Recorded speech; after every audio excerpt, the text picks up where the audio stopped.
Aloha, Geek fans. Welcome back. It's that time again. It's 4:30. It's Friday. We're shooting at the luxurious Goodrich Studios International, and this is Geeks at the Movies. Today, Geeks at the Movies do not have just me, Shane Goodrich, but we also have Caleb, the red-haired geek. It's amazing. He's back. He's finally joined us on the show. His first time. And as always, we have our lead writer, the illustrious Mr. Jacob Desitels. What's going on, guys? Jacob, you excited about our guest? Yes, I am. That's right. You gave the right answer, Jacob.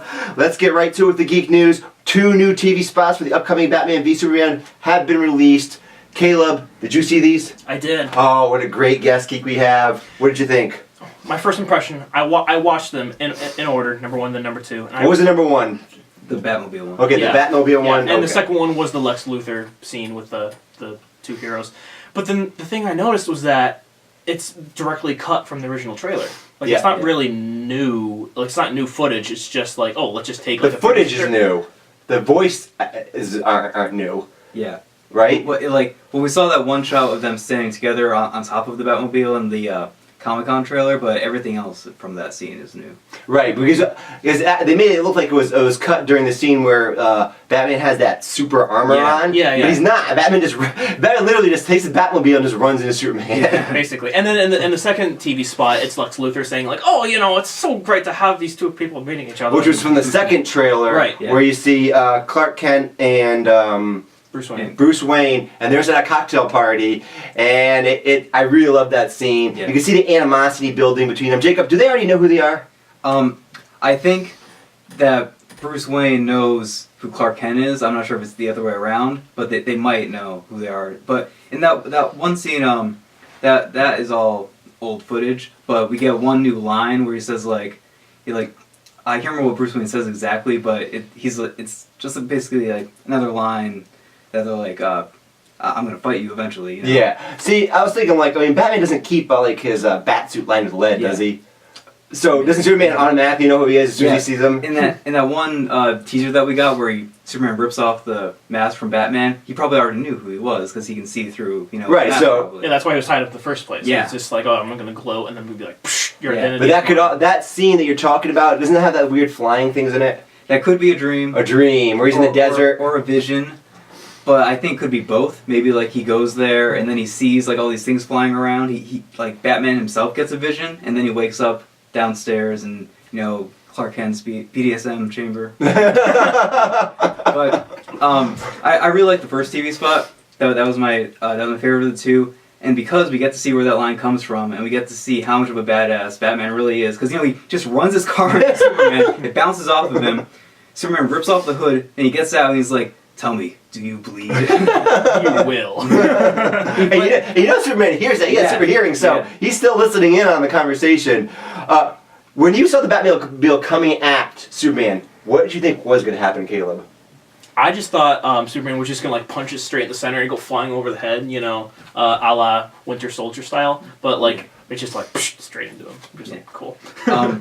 I thought he was gonna smack it out of the way, but no, it just goes right into him. He doesn't do anything, doesn't flinch at all. Right. See, I thought they might have done the thing where he's not hurt, but he's pushed back. He's shh. Yeah. And he just walks forward no big deal. But the thing they did with him just standing there, okay, that was even more badass. Because you know how ridiculous that is. He's 70 miles an hour, 2-ton vehicle slaying. He's yep. Next. Also, it's classic Superman.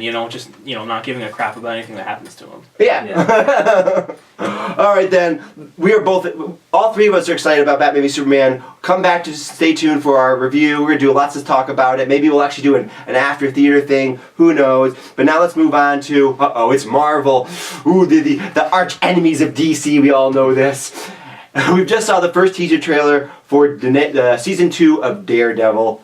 Jacob, let's start with you. What'd you think? I really liked the trailer, but I was also disappointed they didn't show us any new footage. But I thought it was a very artfully put together trailer. They showed all the highlights from season 1, and then they end it with the Punisher skull symbol on the painting, and that painting that we see at the end, that is the poster that we get to see for season 2. And I was looking at that, and it's a very crowded poster, so I don't really like it that much. But we get to see Punisher, and we don't get to see Elektra. We get to see her size stuck in the ground. So I think that says that she's going to play a small but vital role in it. Ooh, Caleb. I watched the trailer and I was very impressed. I didn't watch the first season, but Oh my God! I should gouge your eyes out. sorry. But watching the trailer, it makes me excited to actually start watching it. I mean, as you said, the Punisher skull over the whole painting.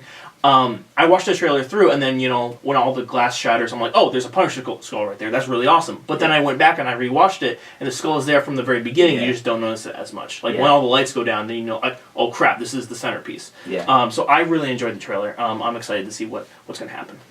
I had mixed thoughts on this trailer. I liked it as just a piece of visual art. Yeah. But as a trailer, it didn't show me anything. Yeah. So to me, it didn't really get me hyped up for the season. I'm already so hyped though.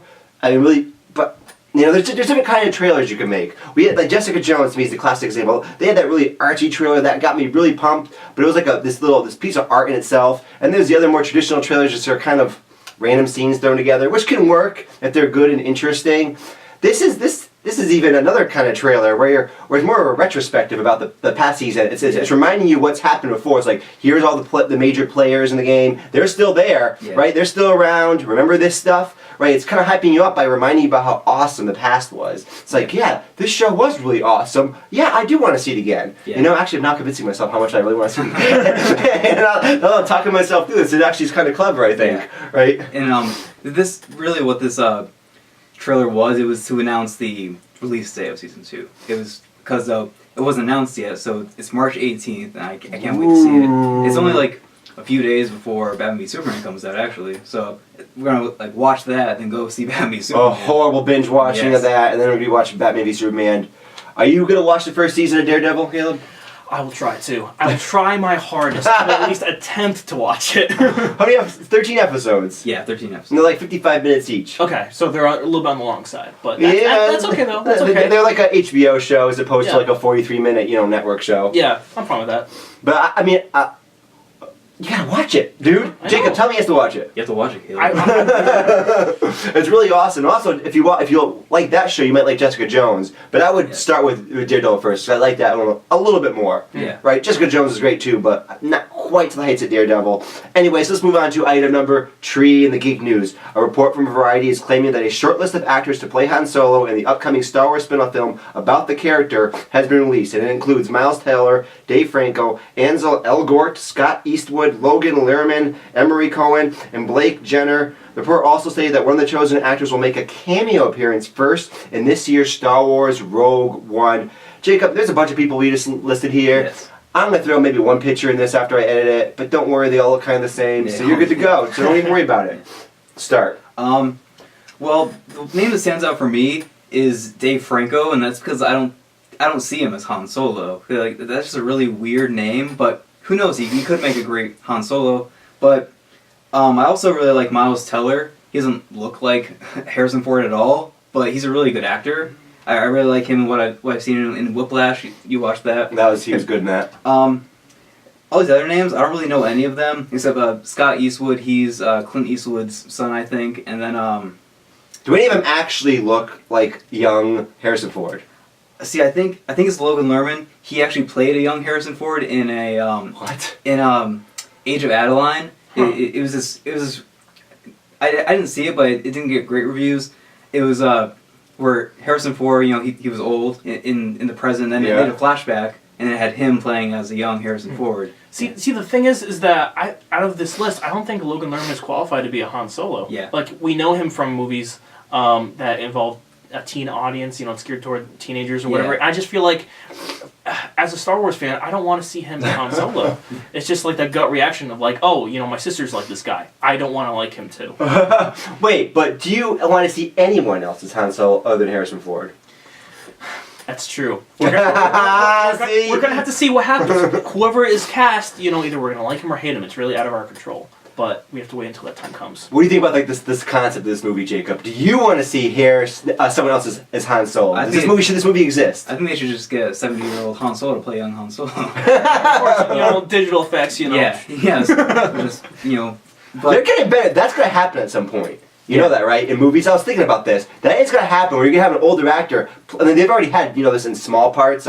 Michael Douglas, right? Yeah, I was just about to mention that. And Ant-Man. Yeah. He plays a 20-something-year-old, like 25-year-old older version of himself, right? Yeah. They kind of did that in Terminator Genesis, where they had Arnold Schwarzenegger fighting against a younger. That's true. You're right. Yeah. So that capability, that CGI use and the makeup effects, we're getting to that point where an older actor could potentially do that, which would be really interesting. I think. But I think they want to have like a whole trilogy of these films, so they want Whoa! A whole trilogy of just the Han ones? Well, they probably want to milk this out as much as they can. So that's what I'm guessing. So they want to get someone that they can keep around for a long time. Right. So, the thing about Logan Lerman is that I haven't seen that much of him, so I don't know that much of his acting ability. But I did see him do this one video on YouTube of him doing a Han Solo impersonation.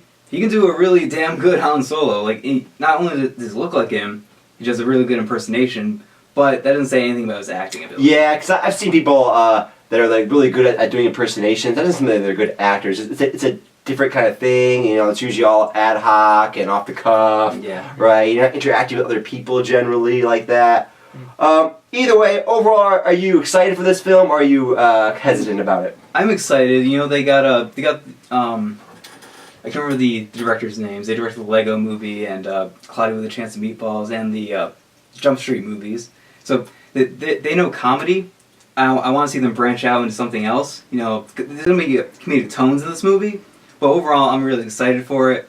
And I trust Disney with their casting. I think they're going to do a good job.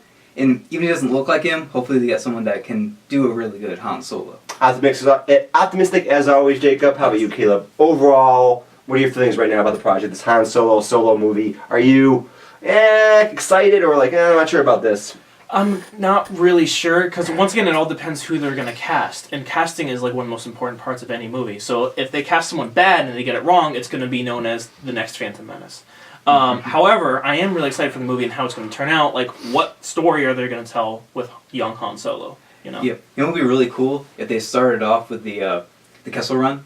Oh, that'd be awesome, dude! Yeah. As like the intro, like with every Star Wars movie, there's always that dramatic space introduction. That would be awesome. They do they tilt down, and you see the Millennium Falcon, and suddenly goes to light speed. And I've heard other people mention that too. It makes sense. It seems like that needs to be part of the movie, right? I would expect that to see that in a Han Solo movie. And I hope that I want to see how he meets Chewie. I want to see him meet Chewie in this movie. I don't want him to start off with Chewie, but then he meets him later on in the film. And I also really like the idea of him cameoing in Rogue One first. I think that's a really good idea. Really good idea. I agree. Because it also gets you over the shock of like, wait, it's not Harrison Ford. This doesn't make any sense. Yeah. Right. You kind of go, oh, okay. It's a taste. It's a taste. Then you get used to it. You know what I mean? It's like a lot of things we get released. The things like the Joker. We saw the new Joker. People like freaked out about him, and I'm still not thrilled about his look. But just because I've seen him so much now, it's like, yeah, okay. Yeah, okay. It just like ties the whole universe together too, because Rogue One is going to be the first ever Star Wars spin-off movie that we got, and then Han Solo is going to be the second one, so it ties those two movies together too. Jacob, you're forgetting the Star Wars holiday special, Jacob. It's not canon anymore. Caleb, are you excited about the Rogue One movie? What do you think? Are you following this at all, Rogue One? I'm not following it very closely. However, once again, I'm excited to see what they're going to do with it. I mean, it's totally unknown. Like, well, not really. They kind of teased it a little bit in episode 4. A little bit like, these Bothan spies died getting these plans. And that's all they really said about it. But now that they're making a whole other movie about it, I'm just like, it's just going to be like the Han Solo one. They got so much more territory that they can.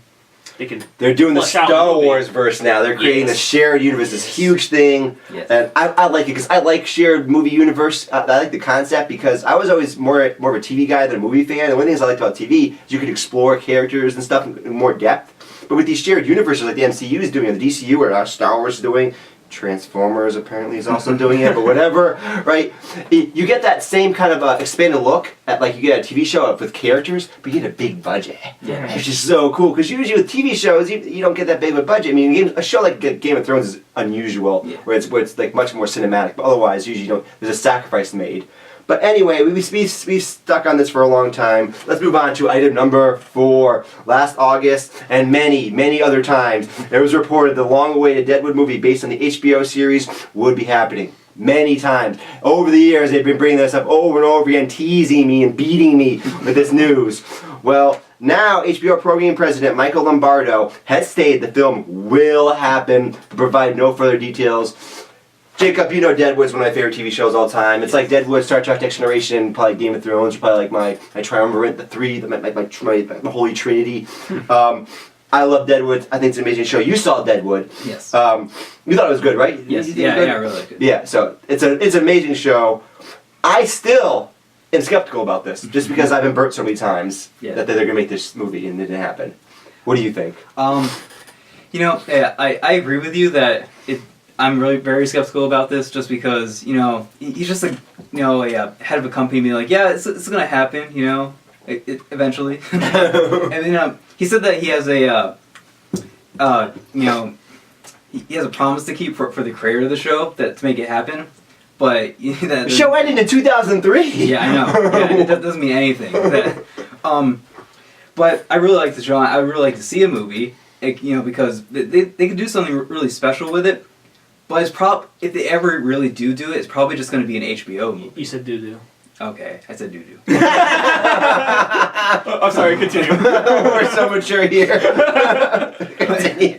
It's probably just going to be, released on HBO itself. Yeah. I'm not expecting a theatrical release. Well, but sometimes HBO movies do get like minor runs in the theater. Even Game of Thrones did. Yeah. Well, they had what was the show? The one with that Mark Wahlberg created. It was Mark Wahlberg created a show? Yeah, on HBO. It was about people that worked on Hollywood. I can't remember what it was called now, but it actually got a movie, and it got like a full theatrical release. And forgetting about Sex and the City too, 2 movies got released. Oh, you're right, Sex and the City.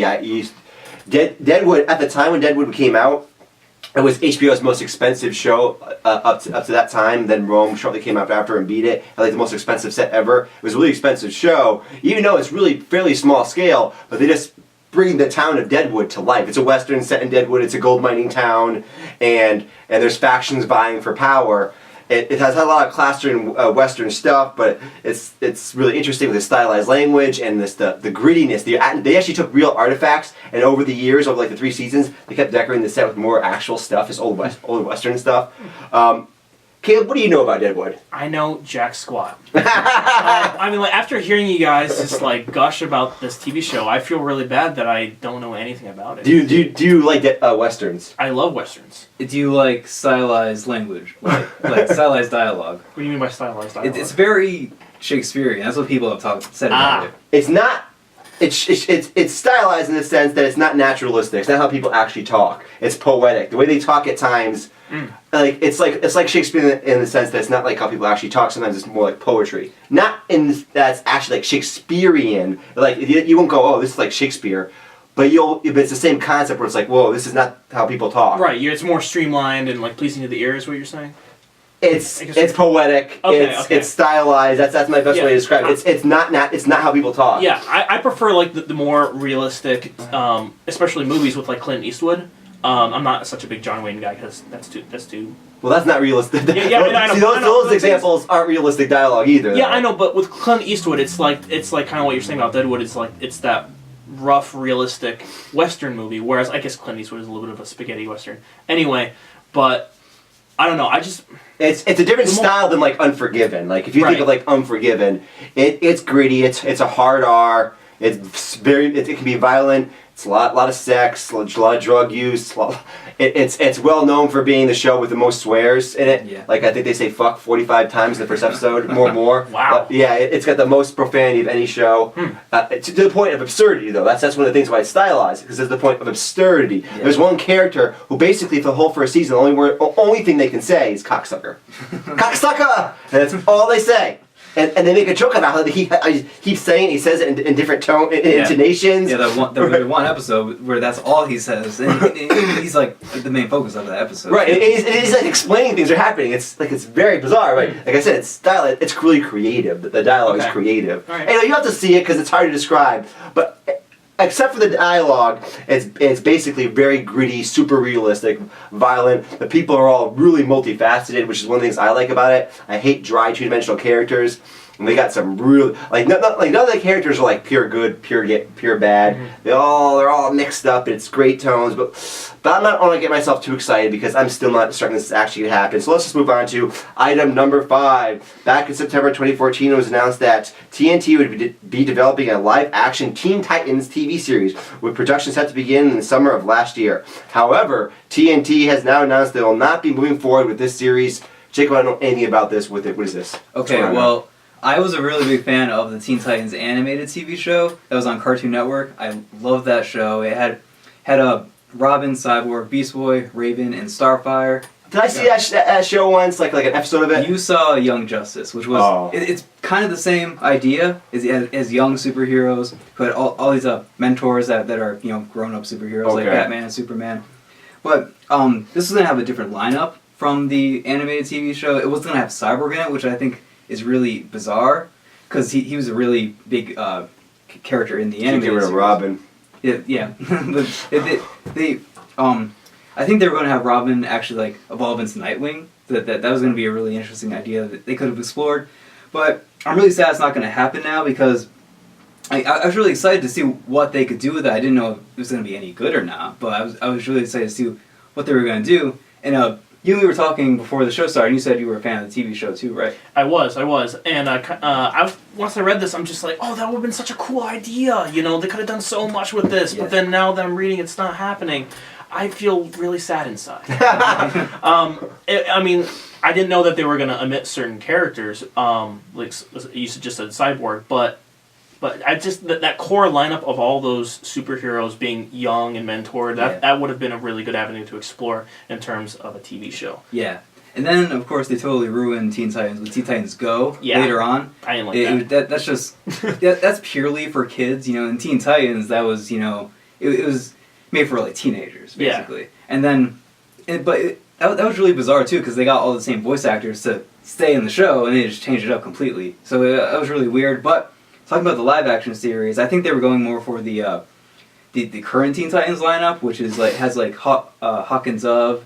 And it still has Raven and Robin, though. I know that much. But they could just explore so much to it, and so I'm really sad it's not happening. But who knows? Another station could pick it up. We don't know. Yeah. Well, 2/3 of the team is crushed. I don't care. Let's move on. Item number 6. After weeks of speculation, has now officially been announced that Creed director Ryan Coogler will direct Marvel's upcoming Black Panther. Yeah. I'm pleased by this announcement, Jacob. What do you think?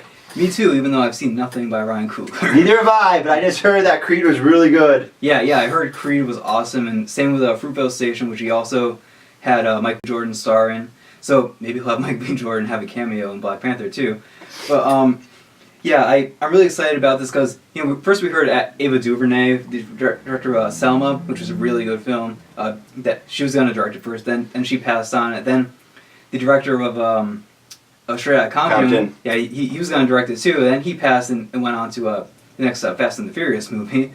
But then they got Ryan Coogler, who is a really talented director from what I've heard. And I really want to see Creed. The only reason I haven't seen it yet is because I feel like you kind of have to see all the other Rocky movies, even though you don't really need to, because it's kind of a spin-off / sequel.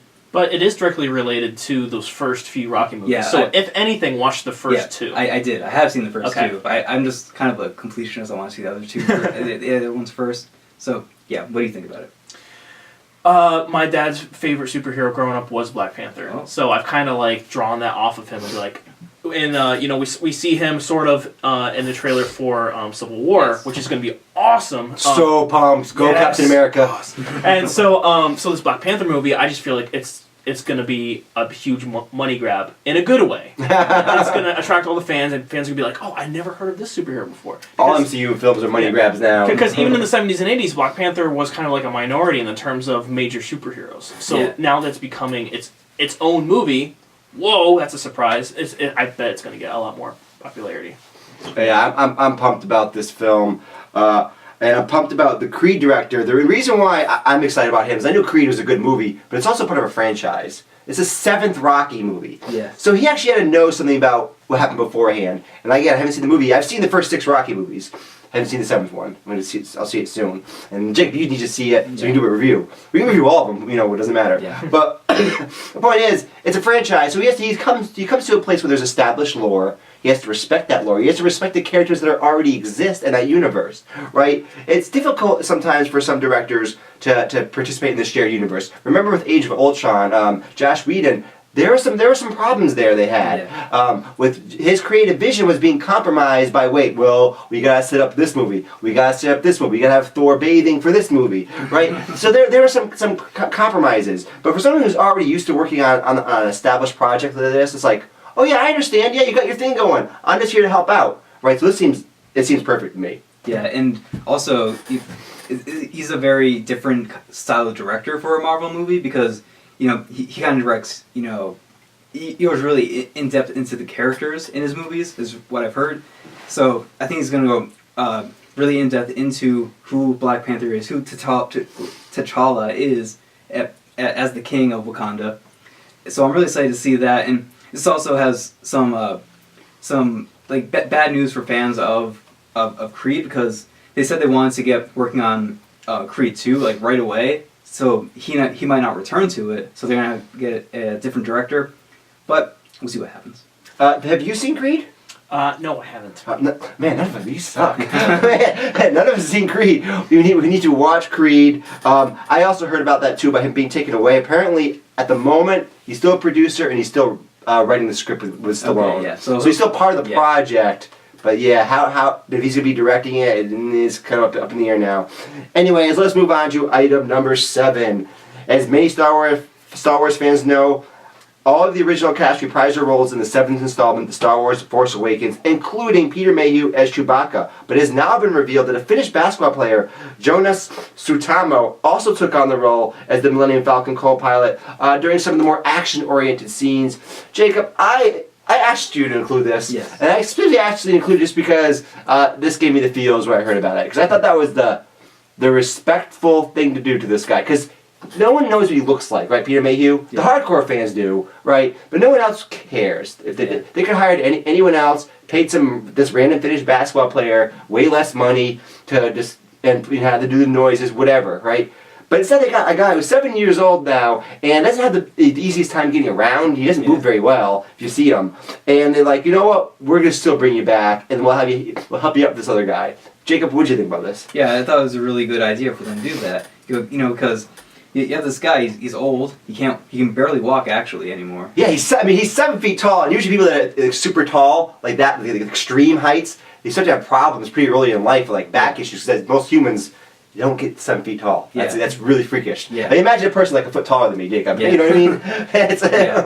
Yeah, so that was really respectful of them to do that. And then, obviously get this guy in here to do the action-oriented scene in it. Because, Peter Mayhew can't do it anymore. But it was a really good idea, and I applaud J.J. Abrams for doing that. Caleb? I totally agree.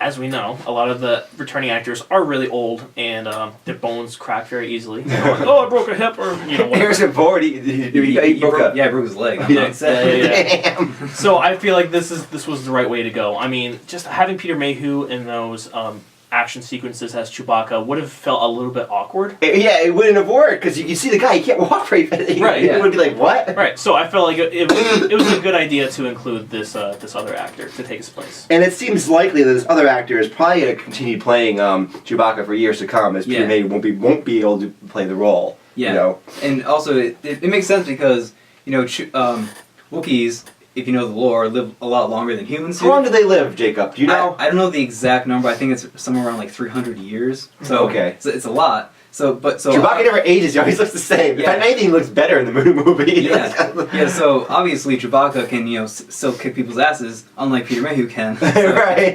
So you got to get this giant Finnish basketball player in there to do it.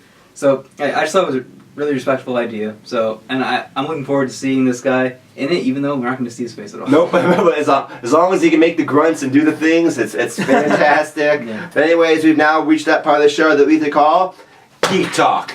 This is where we talk about anything from the Geekverse. Jacob, what are we talking about today? Today we're talking about what DC Cinematic Universe movies that we're looking forward to. So, for me, I'm obviously looking forward to Batman v Superman and Suicide Squad, and those are the only two that I'm going to stick for right now, because those are going to be the films that are going to, say what the tone of this cinematic universe is going to be.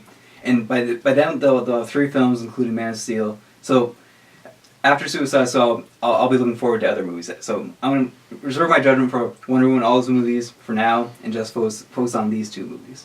Caleb? I was most excited for Suicide Squad. Oh, you're a Suicide Squatter. Yes. I saw that trailer and I'm just like, I want to watch this movie so bad. Yeah. It has so many actors in it I recognize from other movies, as well as characters in that universe, especially Harley Quinn. Really excited to see what she's going to do. Yeah. But yeah, Suicide Squad is like my top priority in terms of DC movies. I'm pretty much just all about the Batman v Superman for me. Like, I'm excited about Suicide Squad, but it's probably like the movie Marvel. It's the superhero property I'm least interested in probably next year for major releases, and I include like Daredevil in that, Marvel properties. I think it's probably on the bottom. It doesn't look bad. I'm actually quite excited for it. It's like but it just Batman v Superman just overwhelms it. Yeah. I am so excited to see if they can pull this off, because to me, Suicide Squad could work or it could fail, but it doesn't really say anything about the greater DC universe, I don't think so much. Whereas Batman v Superman fails, it doesn't work, that's devastating. If Wonder Woman comes on the screen and she can't act, right? That's... I want this to work, Jacob. Yeah. I saw Man of Steel. I really like Man of Steel. People had mixed opinions. What did you think about Man of Steel? Did you see Man of Steel? Yeah, I thought it was okay. You thought it was okay? Yeah. Okay? Yeah, it was okay. Yeah, me and you really loved it. I thought it was amazing, yeah, right? Masterpiece. Yeah, it was like near masterpiece level for me. And I know why other people don't. Like, what were your main complaints? Well, one of my friends was a hardcore fanboy, and he just kept pushing that movie in my face. I'm just like, well, now I don't really want to see it. But then I eventually did see it, and I'm like, oh, well, I see what he's talking about. It's okay. But I guess from that initial assault by my friend, I'm just like, I don't know. It was definitely decent. I have no major complaints against it, but I just thought it was an okay movie. People seem to be most bothered by like the bleak tone. Like there's it's humorless. Henry Cavill is stiff as Superman. It's kind of like it's a bunch of big action set pieces that don't really matter. That's kind of what I hear. It's like it doesn't have any humanity to it.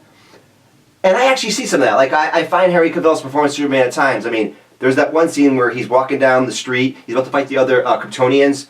Get inside. It's not safe here. And it's so bizarre. I'm like, really, Superman? Can't you use your loud voice? Come on, Superman. Is anyone going to hear you? Right? And there's a couple other scenes where he's like talking to the generals.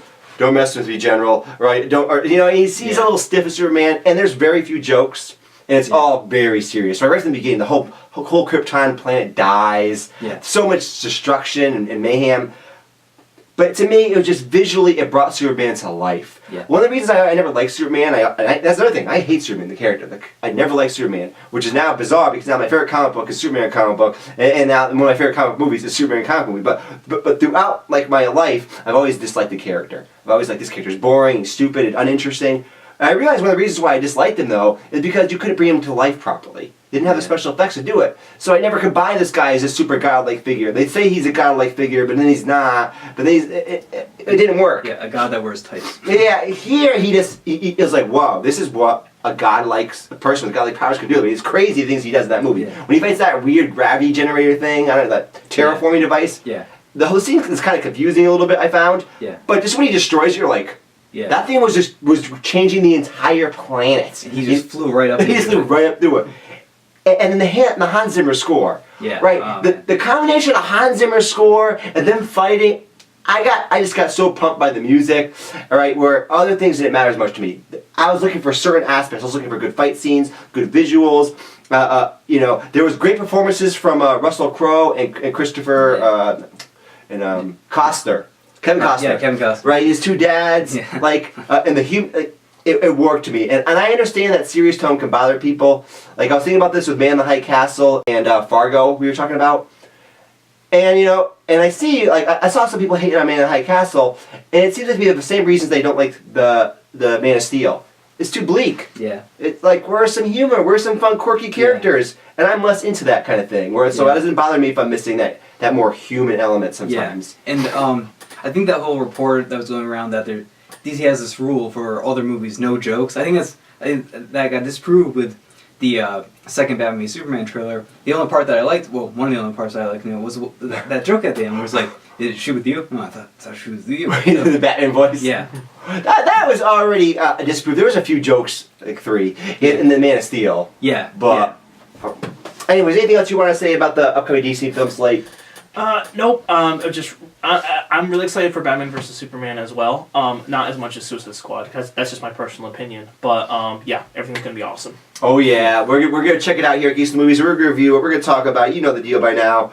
But now it's time for the segment we like to call Old School.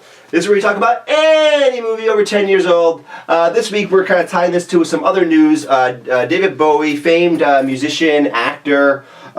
He died recently, and so we're going to be talking about a movie that he starred in, Labyrinth. This is was it a Jim Henson movie? Yes. Okay, so it's a Jim Henson movie. It has lots of puppets and like other physical props. Even today, I watched it fairly recently. Most of the movie still looks spectacular. There's a few scenes where it's like, yeah, it's dated, but most of the movie still, I'm like, this is amazing. Like, Jacob, what do you think? Yeah, I watched this movie recently for the first time, and I really liked it. I thought, like you said, some stuff was dated, but I totally bought into all the puppetry and everything. Yeah, it looks so cool. It's such a weird world. It's just classic Jim Henson. Yeah, it's classic Jim Henson. It's like, you're like, whoa, this is different, but I'll go with it. It's cool. Yeah, and also you have Frank Oz in there, the puppeteer for Yoda in the original Star Wars trilogy. You got him in there as he was kind of like the main puppet character. I can't remember his name, but he was the guy that was working for David Bowie's character that eventually went along with the main character. I can't remember what his name was, but the guide? Yeah, the little guy that was there. But I also really liked David Bowie's performance in there as I can't remember his name, but he was the Goblin King. Yeah, I think his title was just the Goblin King. Yeah, from what I remember. Yeah, and I really like his music in there too. I was listening to some of this morning, and I found it really I really liked it. And I remember watching the movie. I wasn't too impressed with it, but then just watching it like on listening to it on its own, I was like, yeah, pretty good music. I like Labyrinth. It came out at a time in the '80s when there was a lot of these there was a family, I guess you could call them family-oriented fantasy movies. This was also a time of like a Fantasia, or what's it called? No, the Never-Ending Story. Yeah. Dark Crystal, right? So these other movies that use puppetry, use stop-motion animation. They were like at the time right before the cusp of the computer revolution, the CGI revolution, and they had brought that stop-motion animation. They had brought that puppetry, those skills, to the max. Like this was at the highest level at the time before when people went, wait a second, we can do this even cheaper with computers, right? So you see in these movies just a look that you rarely see nowadays. Like one of the things I like about The Force Awakens is you actually saw some of that. Yeah. You saw some of that old school puppetry stuff, and I really like that. I do have one question I want to ask you guys about it. I often hear people complain about CGI. They say it's fake. Oh, I know it's CGI. Well, when I was watching The Force Awakens or when I watch these movies, I go, well, that's a puppet. Yeah. I'm not sure if that's my problem. I was thinking about the CGI. I'm like, is it really my problem when I know it's CGI? Is that the problem, or is it just I don't like the way it looks, right? Because the puppet stuff I know that's a person in makeup, right? I mean I don't know. What are your thoughts? Yeah. Well, for me, it's when I know it's CGI. That's my problem with it. Because if you can tell, then that's a problem. But what about the puppets? Can't you tell? With the puppets, you can tell, but the thing with that is like it's real. It's real and physical in there. So I think that's why people don't have so much of a problem with it, or like they didn't when there was that weird transition in between practical effects and CGI, and now everyone just expects it to be CGI because it's so good and you can get it to look realistic and real, but there's like one minor flaw, then it's like laughable. You like see it. That's true, Caleb. What do you think about the CGI and the puppets? Like when you see CGI, and maybe I'm not asking this question the right way, but I was just thinking about this the other day, how I'm like, people, that's like you said, it's main complaint, it's like, well, it's fake, I can tell. But I can always tell when it's puppets, pretty much. Yeah. Like, the best thing about CGI is that if it's good CGI, you can't distinguish it from reality. Yeah. But then, as you said, the one small flaw can make it, stand out. Be like, oh, this is obviously fake. I don't like this at all. But it's the same thing with puppets. If you have a really good puppet, it looks real. Or if you have a fake puppet, it just looks like a sock puppet. So it's the same thing. Whether you're a fan of like old school puppets or CGI or even a mixture of the two.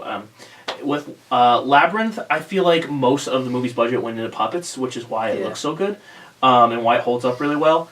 But unfortunately, it just didn't. It didn't pay off in terms of box office. Really? Yeah, I heard. Was it a hit?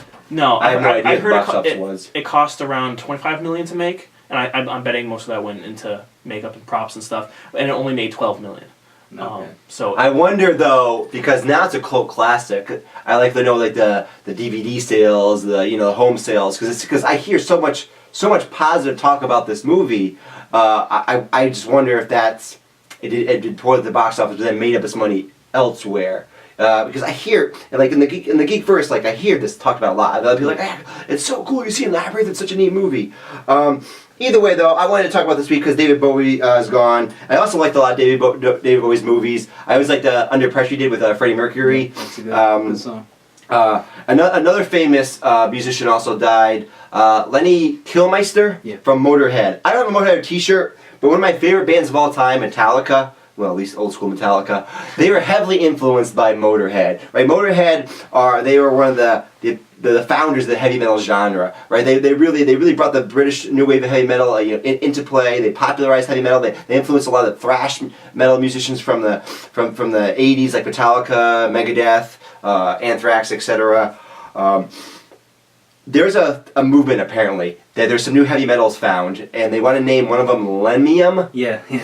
What do you think about that? That'd be really awesome. Say a whole guitar like made of Lemium. Yeah. That'd be awesome. You'd be a rock god. Yeah. But I actually saw Motorhead live once back in 2012. Totally jelly. Yeah, it was an awesome performance. I'm really glad I got to see them. And unlike David Bowie, I was actually really into Motorhead's music. So I haven't listened to a lot of David Bowie, unfortunately. And the only movie I've seen him in is Labyrinth. But I know that he was Pontius Pilate in The Last Temptation of Christ. Yeah. So I gotta see, because isn't that Martin Scorsese direct that? Yep. So why haven't I seen that yet? It Yeah. doesn't make any sense. Yeah, I really want to see that too. And there actually was one other movie he had a cameo in. He was in Zoolander. Where there's one scene where they're like, "Who are we gonna get to judge this fashion show?" Then he just pops up out of nowhere. He's like, "I think I could be of use." in the whole show, he's just making like really dramatic judging faces. Like, So I really like that cameo, and I have heard some of his music. So I was really sad to hear that he was gone, but he definitely had a really big influence on music and his roles in movies too. Anything else you want to say about Motorhead or David Bowie? The K-Leab? Nope. No, he doesn't know anything. Who are they? I love heavy metal, but have not gotten the chance to listen to Motorhead. Ace of Spades, dude. You probably heard it, actually. Yeah, probably once or twice. Once or twice. Anyways, folks, sadly, it's that time again, the time where I almost break down in tears. We've reached the end of Geeks at the Movies for today. But Jacob, tell them where they can reach more of us. You can find us on our YouTube channel at Geeks at the Movies. You can like us on Facebook, follow us on Twitter at Geeks at the Movie, drop the E, or you can email us. You can email us at geeksatthemovie.ct@gmail.com. Did you anything you wanted to pimp the Caleb Soderbergh? Yes, I have a YouTube channel. Just search for Caleb Soderbergh, and it's right up there. You can't miss it. It's a picture of a moose. Picture of a moose, folks. I do things for everyone. I do airsoft videos. I do video games. I do skits. I have something for the family if you want to watch, little kids, make fun of themselves. And if you're into music, I have a couple videos about, music and concerts. So check that out, guys. Wow, it's a plethora of stuff, a cornucopia of knowledge. Something for everyone. Indeed. All right, folks. My name is Shane Goodrich. This is Caleb Soderbergh. And this is Jacob Desitels. And we've been Geeks at the Movies. Help me. I don't know how to do it. Yes, Jacob, you were there. I did it last time, but... Shut up, you were there. Okay, now hold this part up. And that part too. I don't do... Oh, hold on a second. I don't do the there. No, here. I feel like these have to fold inside first. I think. No, because they fold around. That's how it There's stays little closed. slots right there. So one of these. Yeah, because this. No, shut up. You were there, Jacob. I don't do the Oh my god. things that work. See? Look at how it does it. It's what makes it a box. I'm gonna have this as the end credits for the next Geeks in the Movie episode. You two argue about the box. Oh yeah. And it's a Halo box, too. Oh. Well, it's Luke Cryo. Something. It's Cryo. Luke Cryo. Oh, it was Luke like a Bryan. cryo chamber. Whoa. Mm.